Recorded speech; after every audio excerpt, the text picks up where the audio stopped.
This is the Good Neighbor Podcast, the place where local businesses and neighbors come together. Here's your host, Scott Howell. Hello, good neighbors, and welcome to the Good Neighbor Podcast, brought to you by the Friends and Neighbors Group of the Greater Chattanooga area. My name is Scott Howell, and I'm your host. You know, the purpose of the Good Neighbor Podcast, people often ask me that. And, you know, the reason for the podcast is we desire to bring awareness to the residents living in our communities regarding the locally owned and or operated businesses in the greater Chattanooga area, including Cleveland, Dalton, Jasper, Benton, everywhere in between. You know, all these communities are important to us as a marketplace, and small businesses are the backbone of these communities. They're the people that help build our communities, and they need our support. And of course, every local business has a story to tell, and we just want to help them to tell it loud and proud. And join me today is our good neighbor, Breck Still at Leviathan Brazilian Jiu-Jitsu Academy. Breck, thanks for being with us on the podcast today, sir. Thanks for having me, Scott. Oh, it's our pleasure. And you know, I'm looking so forward to talking to you about your academy and what you do. But before we jump into that, would you like to share anything with us regarding yourself and your family? Just me and my wife, started the business. It's been 2018, so July will actually be the anniversary of that. And we're just passionate about it, what it brings to the community. And, we're partners in life and we're partners in business, and we have a great time. Awesome. That's a good deal. You said you brought it in 2018. So yes. Now this year you'll celebrate 6 years, right? Yep. So 6 years. That's great, man. That's good to know. So let's just dive in and talk about Leviathan Brazilian Jiu-Jitsu Academy. Let's tell us about what that you offer and what you do there. Okay, so Brazilian Jiu-Jitsu is a grappling martial art, which means, it's based off of taking your opponent down, like with takedowns, like some more people familiar with wrestling. It's similar to that, but we utilize joint locks, like arm locks and leg locks and any kind of chokes. So there's not striking, like kicks and punches and things like that. So it's not MMA. Yes, not MMA. It is a part of what people use in MMA, and like the early days of MMA with like Horace Gracie and stuff. That's really what got it popularized in the U.S. And you're able to subdue your opponent, honestly, without harming him if you don't want to. You can actually keep them using leverage locked up, and it's great for self-defense, and also it's easier to train it without getting too beat up. If you're kickboxing, you're getting roughed up a little bit regardless of it. So. Yeah, for those of us that don't like to be hit, that sounds like a much better alternative. Well, and you said you and your wife are partners in business. Now, I take it because you're here, Breck, that you train. Yes. Does your wife also train? She does not. I work with her for like self-defense things like that and everything at home. Okay. But as far as actually on the mats training, no. But she's just a huge part of the business as far as I get to be the face of it. She's the behind the scenes, the PR stuff, the online stuff. Just she does way more than I feel like I do sometimes, even though I'm the one that's like out there on the mats.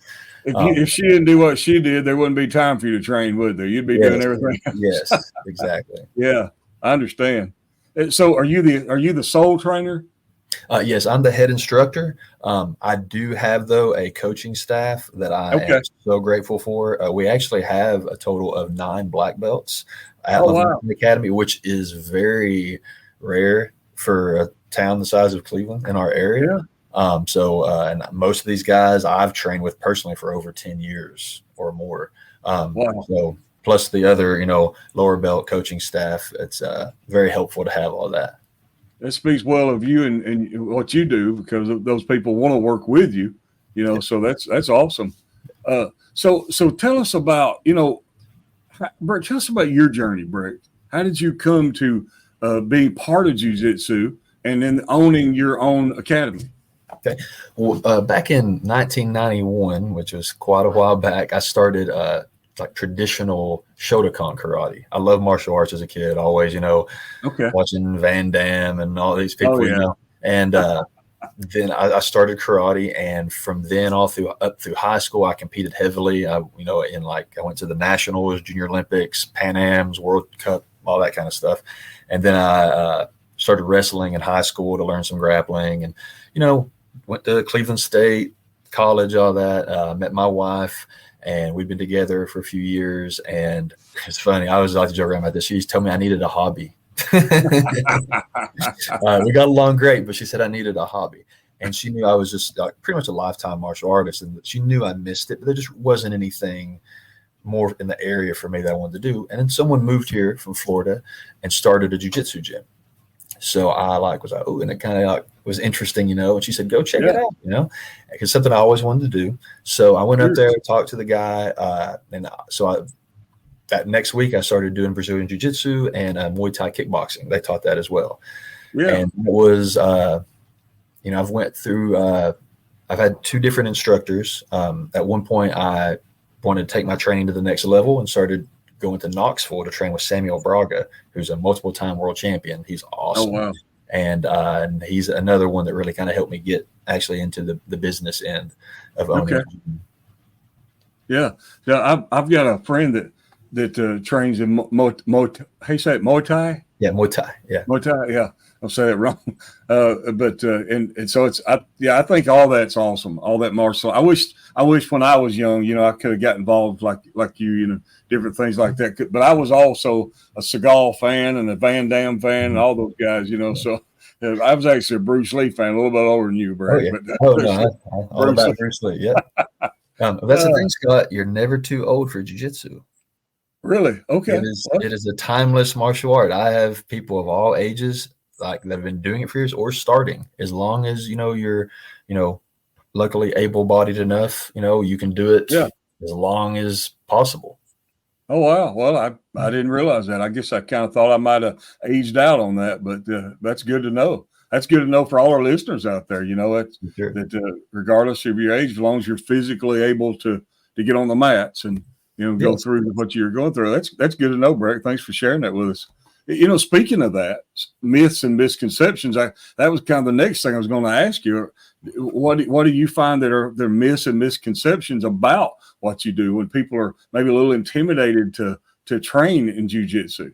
So I'm going to go ahead and put this. You can't see it, but I'm acting like I'm putting this in quotations. Okay.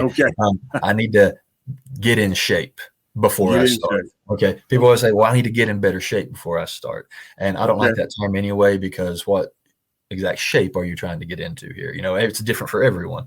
Round's a shape, right? Yeah, it is. Everything is a shape. And the thing about jiu-jitsu is it's for everyone. It doesn't matter your age, your body type.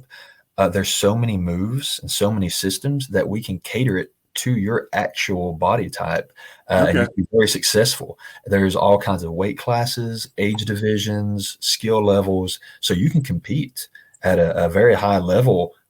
If you're, it doesn't matter. There's divisions for everyone. We have people that have come in with disabilities, and we're able to work around those, and they're able to still, get on the mats. And we have a great team. The atmosphere is outstanding. We train hard. We're serious, but we all, we got a lot of families there. We got to go to work the next day. Someone's got to go to school the next day. So we don't, beat each other up, but we still train effectively. So anyone that's concerned about, oh, I'm not in shape enough. No, jiu-jitsu it gets you in shape, if you want to say it that way, on its own. And I've had some people that's came in looking for they wanted to lose some weight and learn to defend themselves and things like that. And all that just came together, just having fun on the mats, not even trying, just coming in and learning. So, Breck, let's go back into history a little bit. I really hadn't planned to ask you this, but as you talk, my mind's going this direction. Let's go back in the history of jiu-jitsu a little bit. When it was designed, was it designed to be a offensive or a defensive mechanism? It is all martial arts should be defensive. If you're a martial artist and you're training and you're learning, taking this knowledge, you should never be using it to attack. Unless you're being attacked, then that's defensive. But originally it was pronounced differently as jujutsu, and actually back in the day, samurai and stuff used it. It was a lot more. a lot more lethal version of it. And then it actually progressed into judo, which is more of like the throws. And if judo's real popular, it's in the Olympics, so a lot of throws and things like that. And then the Brazilian Jiu-Jitsu aspect of it, when judo was brought to Brazil, is they focus more on the ground aspect, not the throws as much, but like actually getting people on the ground and chokes and joint locks. But now Jiu-Jitsu has progressed so far that like it is like the melting pot of all grappling. It's got wrestling, judo, sambo, all these moves, they're legal in Jiu-Jitsu. So it's really awesome to see it, the progression.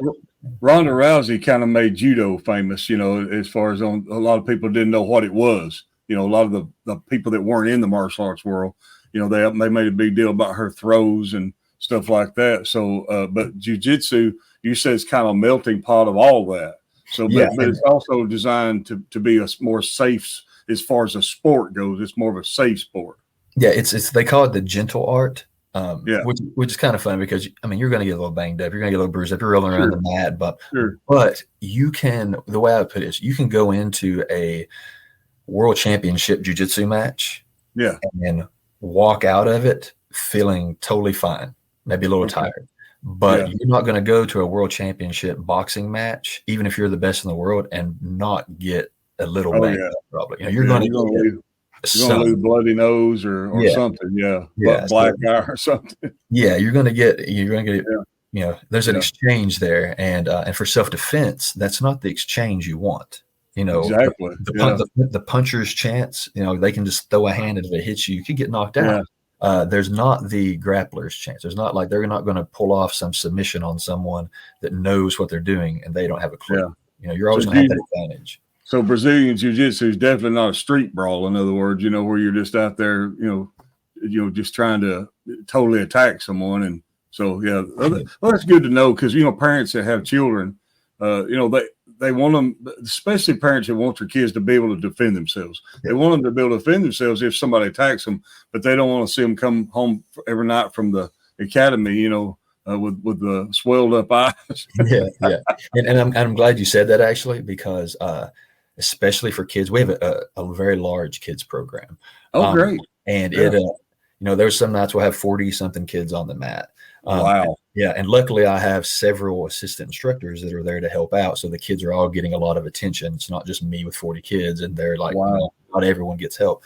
But the kids, you teach your kids, don't punch and kick each other. It's bad. Don't hurt each other. But you'll let them wrestle around a little bit sometimes, and that's not as long as they're not hurting one another.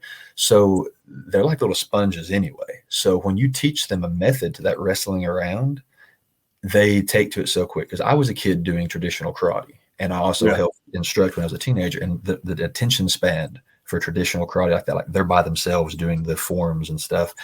The mind drifts. In jiu-jitsu, you always have a partner. Yes, it's like you always have connection there. So they just soak that up. They do so well.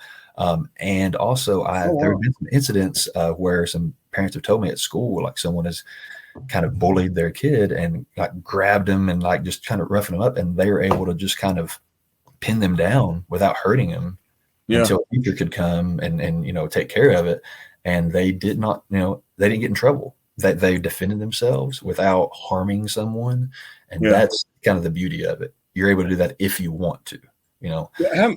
What percentage of your students are girls or ladies? That has actually grown quite a bit in I'd say the last 2 years. We've really got in a lot more women training. I'd say we have, I don't know exact percentage, but probably between 7 and 10, depending on how many show up on a night.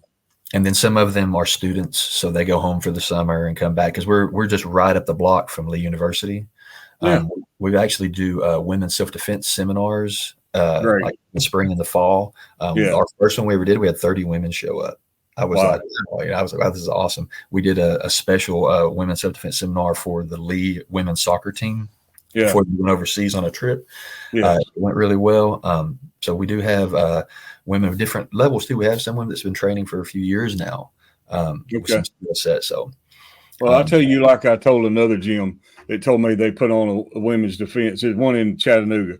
that they put a women's defense class on. I told them, I said, I hope that's the biggest class you ever had.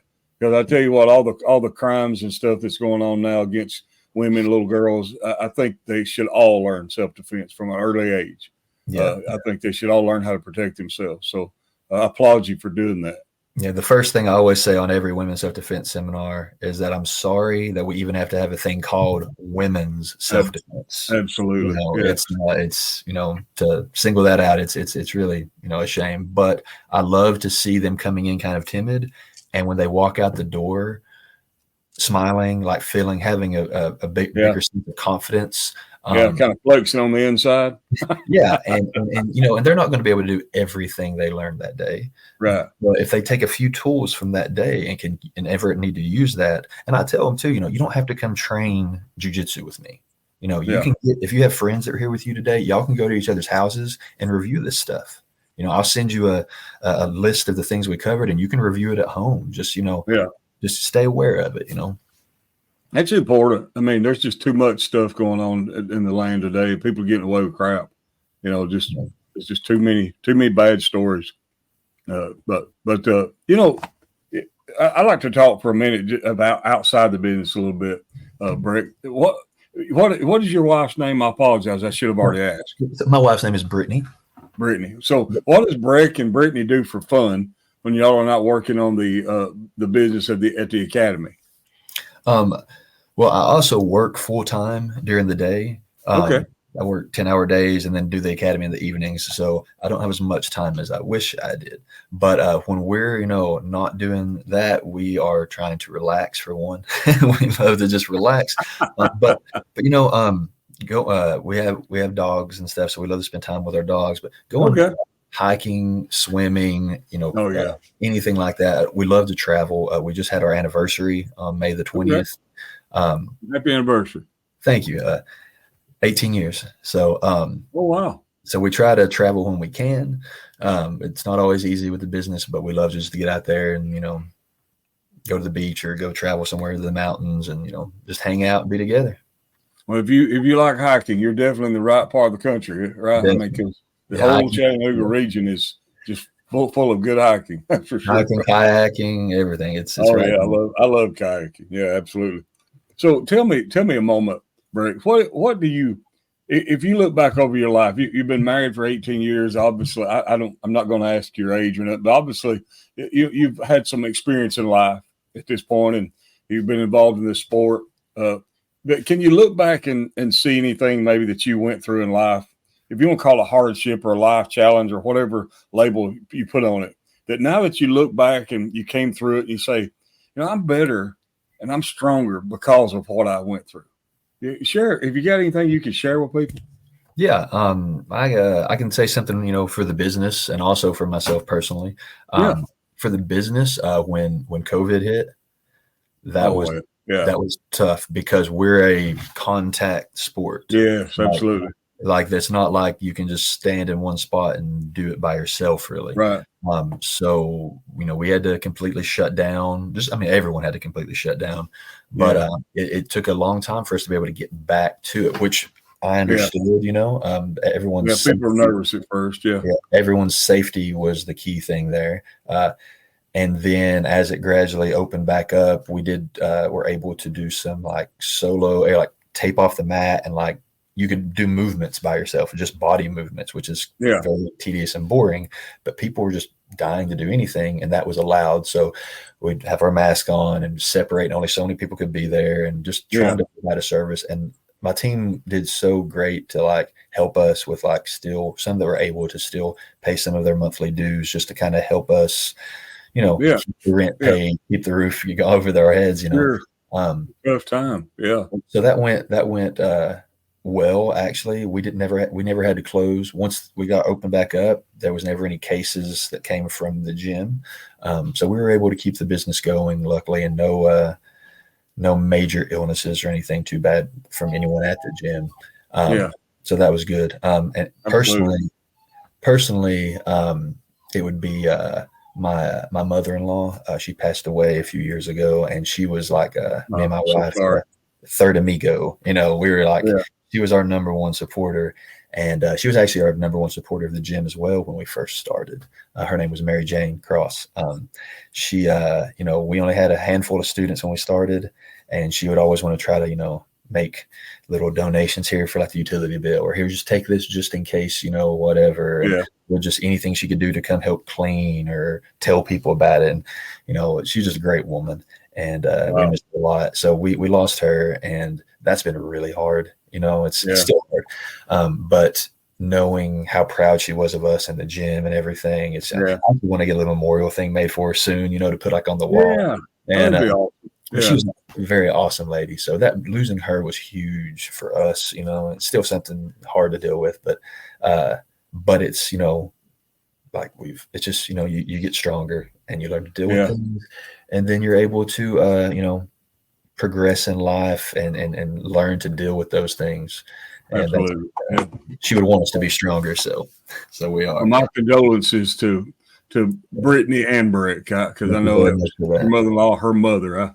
My condolences to y'all for that. I know that's got to be a hard hit. But so back to the business a little bit. If there were, I always like to ask everybody this question, and I like to speak to the heart of yourself and in conjunction with your business when I ask this question. If there was one thing that you wish our listeners knew about Breck and Brittany Still, in Leviathan Brazilian Jiu-Jitsu Academy, but they probably wouldn't know unless you shared it with them, unless you told them, and you like to share it here loud and proud today, what would that be? Just that, almost like what I said earlier, that there is a place in Cleveland, Tennessee, and if you're in the surrounding areas, like I live in Chattanooga personally, and I drive back to Cleveland. I grew up in Cleveland though. There's a place that you can go that you can learn to defend yourself, get great exercise, and have a lot of fun with a great community of people. And it's just probably right up the road from you.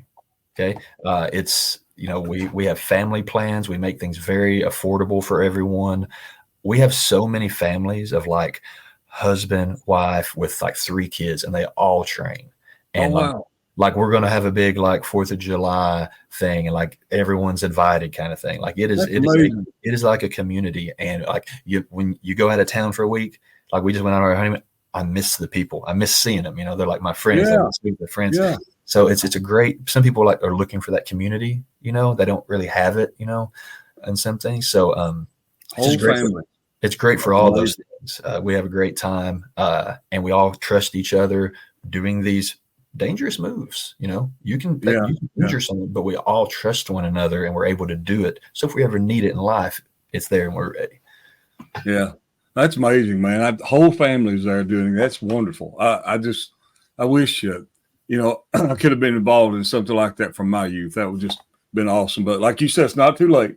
But it is wonderful when people are brought up in that fitness minded attitude. Yeah. I see people now that are being brought up that way, and I think, hey, wow, kudos to that family. Yeah. Also, one more thing.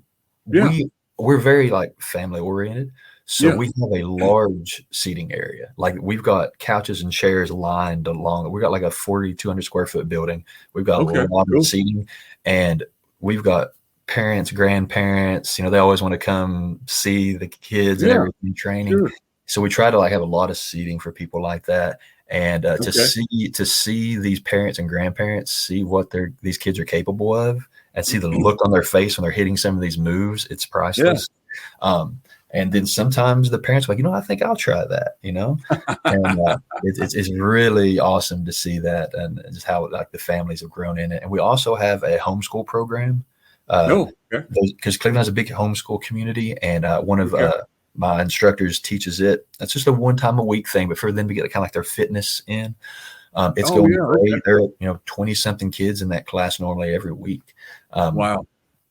We have that. We have starter on-ramp programs every other month for new people that are kind of timid about starting in the big class. They a handful of people sign up for it. And a lot of things there to kind of help people get into it. That's amazing, Breck. You built a great program here. You and your staff and team, you and your wife and staff and team have built a great program. Congratulations to you. Thank you very much. It's I'm proud of all of them for sure.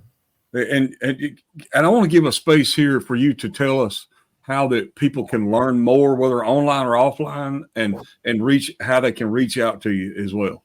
Okay. Yeah. Of course, our website's always great. It's www.leviathanacademy.com. Our Facebook is Leviathan Brazilian Jiu-Jitsu. Instagram, Leviathan_Academy. Our email is leviathanacademy@gmail.com.